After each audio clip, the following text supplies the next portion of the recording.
Welcome to Unpacked Stories, a place where real journeys are opened, unfolded, and understood. I am your host, Petunia, and every week we will dive into the moments that shape us, challenge us, and transform us. Here, we will explore identity, resilience, motherhood, love, culture, and everything in between. No filters, no masks, just raw, powerful human stories told with honesty and heart.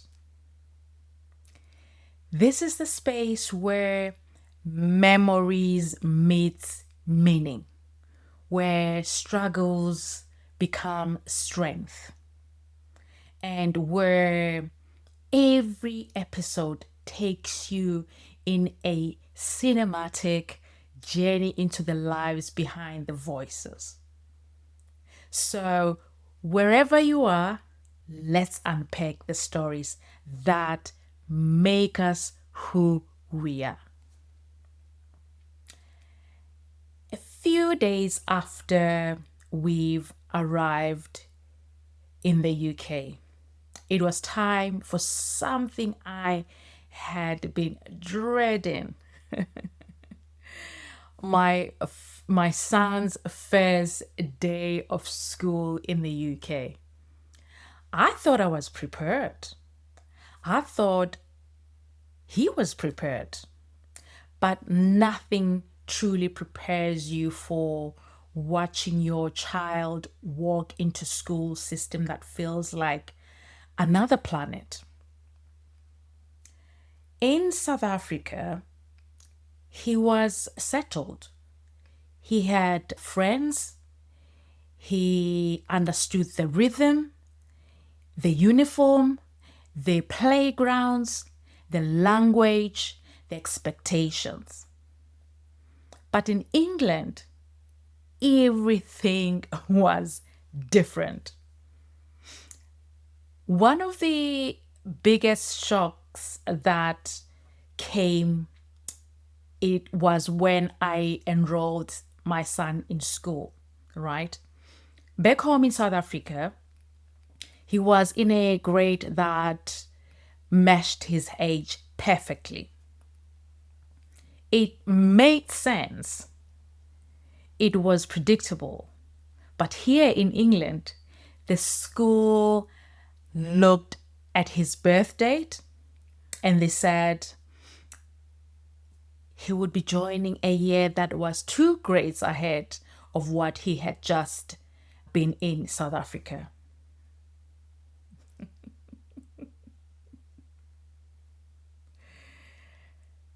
And not because he was advanced, not because he skipped work, but simply because children his age here are already in that year.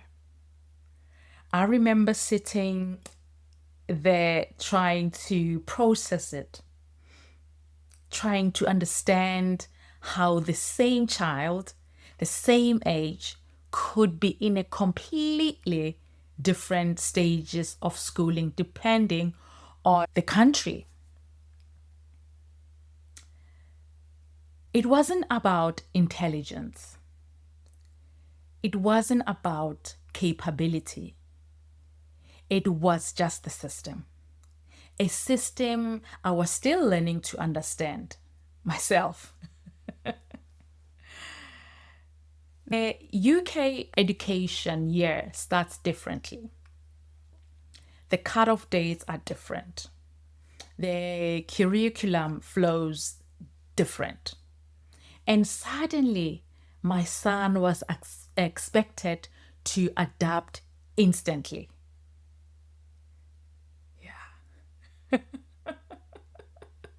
I wanted to protect him. I wanted to say, give him time, let him adjust. But I remember he just held my hand, looked up, and said, Mom, I'll try. And that's all he needed to do, is to try. To step into a classroom where kids his age were already settled, already ahead, already comfortable. He had to catch up socially, catch up academically, catch up emotionally. And watching him do that, watching him push himself without the softness of who he is, that was one moment, the proudest moment of my life. School pickups became our debrief. Some days he'd come bouncing out of the gate like the world was his. Other days he'd walk slowly, his face saying everything before he even reached me. Days when he said, Mom, they already know the work. Or, Mom, they speak differently. Or, Mom, will I make friends? And I would remind him, you are not behind. You are just from a different system. Give yourself time.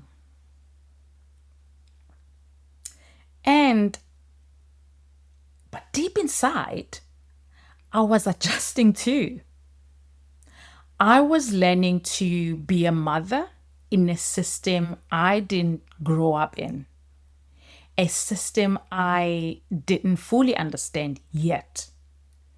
While he was adjusting to school, I was adjusting to my new job, new workplace, new colleagues, new systems, new expectations, new everything. I had to prove myself all over again. Not because I wasn't capable, but because that's what immigrant women do. We walk into every room feeling like we need to earn the space we stand in.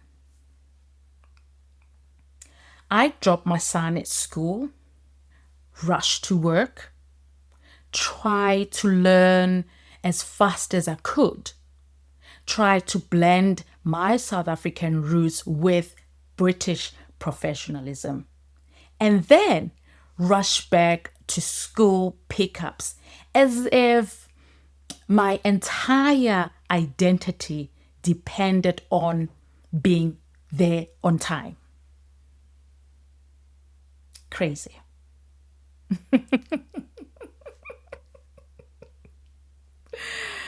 I was a mother. I was a wife. I was a new employee.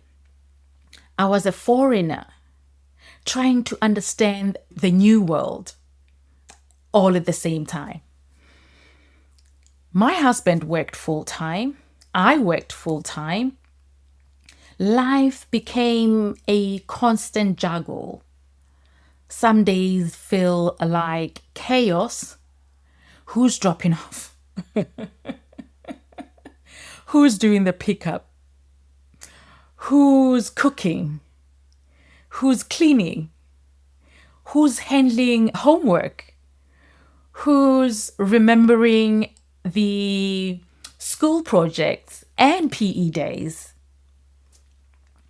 But in the middle of the exhaustion, there was love. there was partnership, there was teamwork. We didn't always get it right or perfect, but we showed up. We showed up for each other. We showed up for our son. We showed up for the life we were building.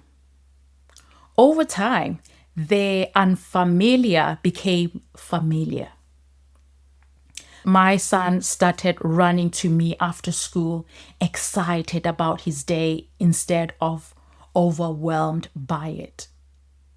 He began to using a British slang that made me laugh. He adapted faster than I expected. I found my rhythm at work. I found my confidence. I found parts of myself I didn't even know. My husband and I learned to balance the load, learned to communicate, learned to support each other, to grow not as partners, but as parents too. And slowly, England started feeling less like the place I moved into and started feeling more like the place we were growing roots in.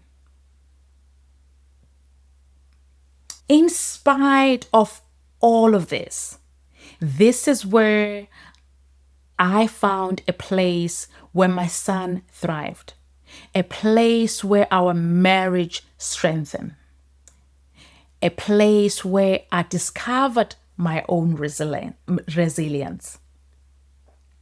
Work didn't just become part of my life.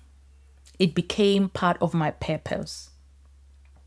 And slowly, quietly, almost without realizing it, I started shining again.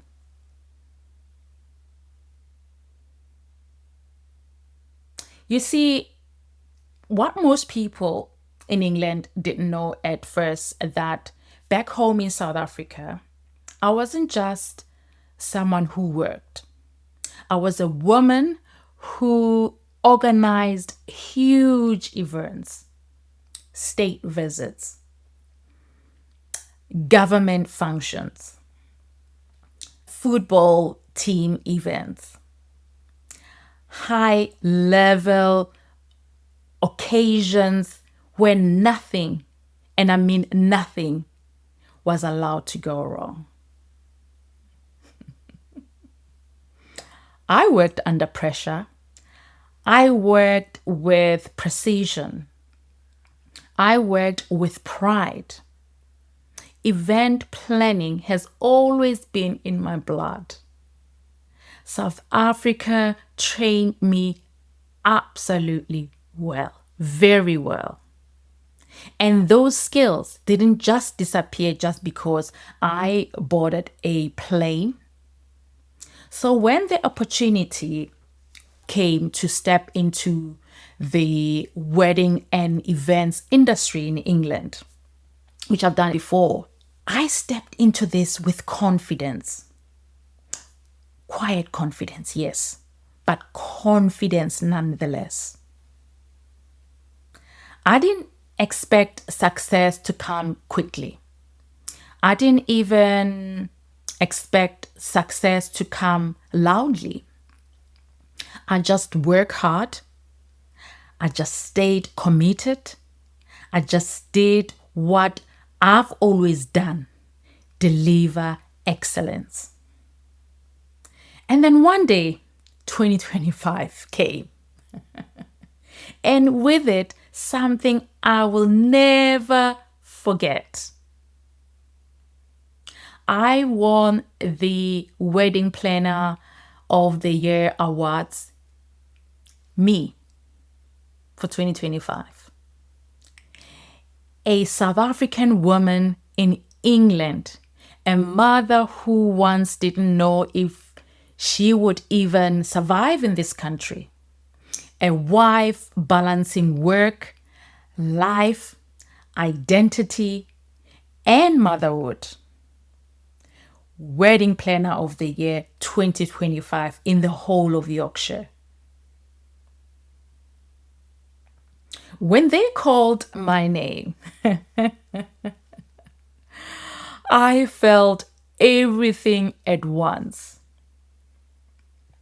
Every long day, every late night, every school pickup rush, every tear of exhaustion, all of it was worth it. Because that moment told me you still have it in you. And it didn't just stop there. Our venue, the place I poured my heart into, won the best wedding venue in the whole of Yorkshire for 2025. Yorkshire is big. The competition is fierce. There are venues with decades behind them. Venues with prestige. Venues with reputation built long before I even arrived in the UK. And yet, our venue took the crown, and I took the crown as well. That win wasn't just a trophy. It was a statement. A statement that hard work speaks louder than accents. That passion crosses borders. That skills don't fade just because you've moved continents. That a South African woman could come to England and not just fit in, but stand out.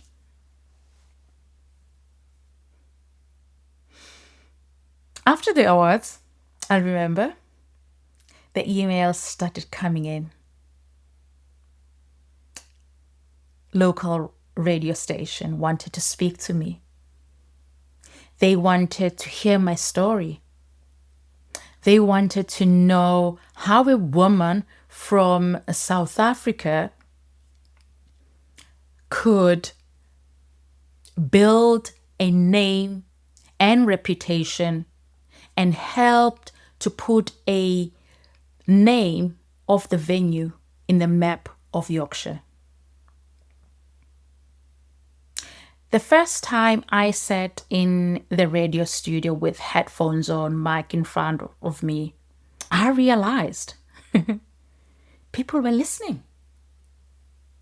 People cared. People wanted to hear my voice. And for the first time in a long time, I felt seen. The interviews were not just publicity. They were healing. They were reminders of a woman I've always been.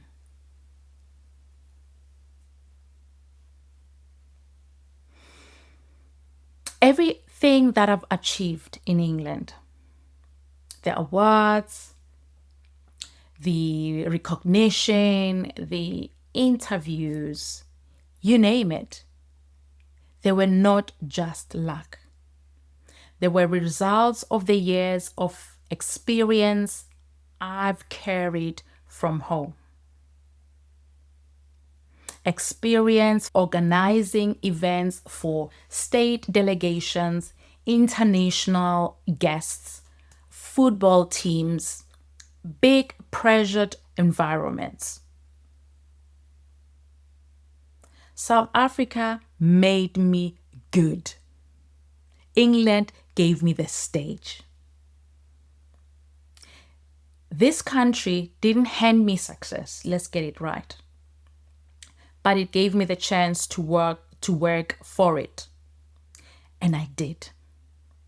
Every single day. Through every challenge, through every doubt. This wasn't new beginning. It was continuation for me.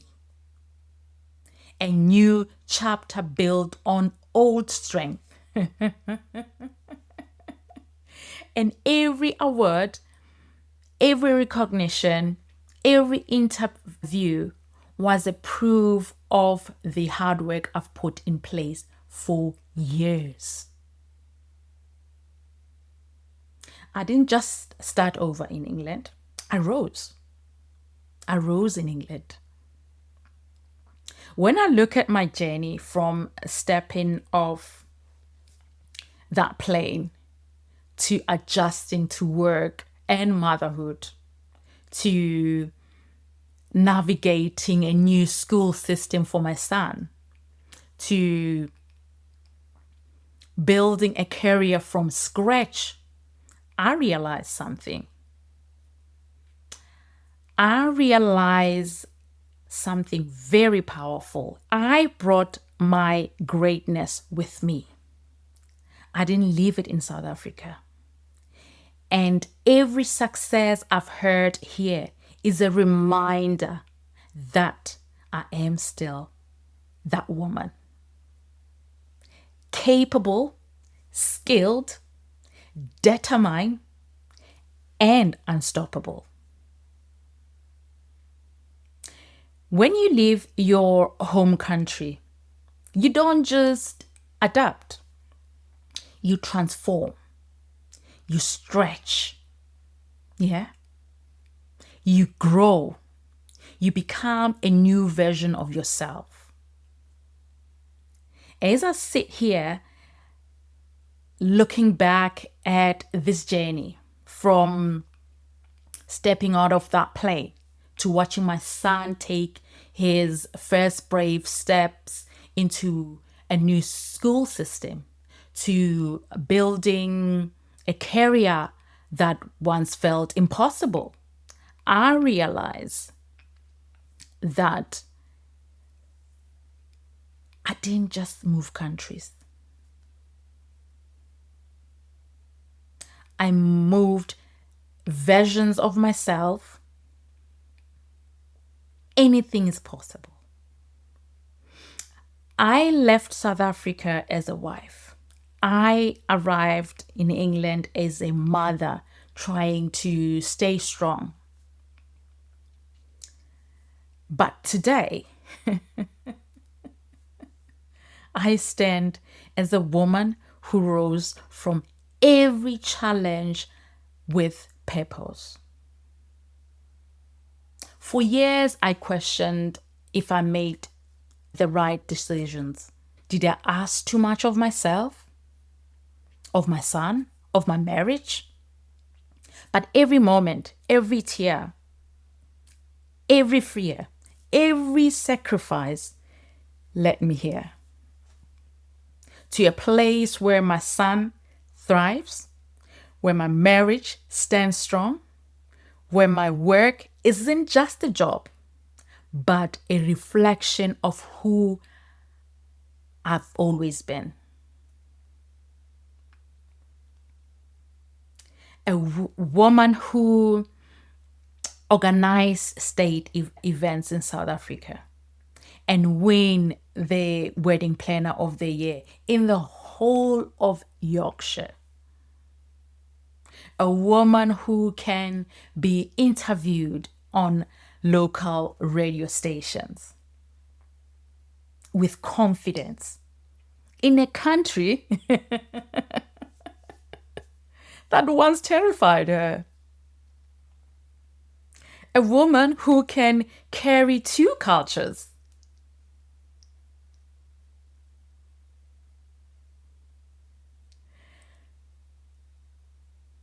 And still standing. Because truth is, I never lost myself. I only evolved. If there's one thing I want you to take from my story, is this. You are allowed to begin. You are allowed to begin again. In a new land, a new role, a new version of yourself, you can carry the weight of your past and still create something beautiful for your future. You can leave home and still bring your greatness with you.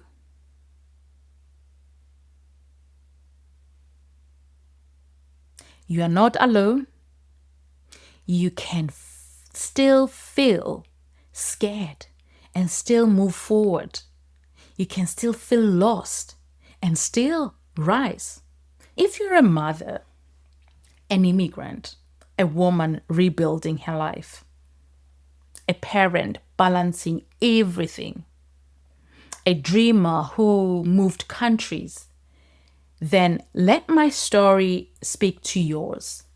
Your journey is not small. Your strength is not invisible. Your sacrifices are not forgotten. Your success is not accidental. Everything that you are, everything you've fought through, it is shaping a future you can be proud of.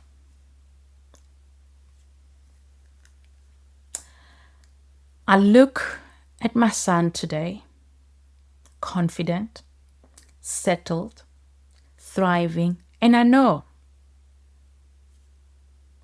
every hard day was worth it. Every new beginning had a purpose. Every part of the story written with love. And finally, seeing myself clearly. I can see myself clearly. I'm a mother. I'm a wife. I'm a South African woman in England. And I'm an award-winning professional. I'm resilient. I am rooted. I am rising. And this whole journey is just the beginning. Yes, it is. Thank you for listening. Thank you for sharing this moment with me. And thank you for letting me unpack my story. You can feel safe to unpack yours with mine. This is Unpack Stories, and I'm Petuna, your host, still standing, still growing, and still believing in the power of where we come from. Thank you for watching. Until next time, goodbye.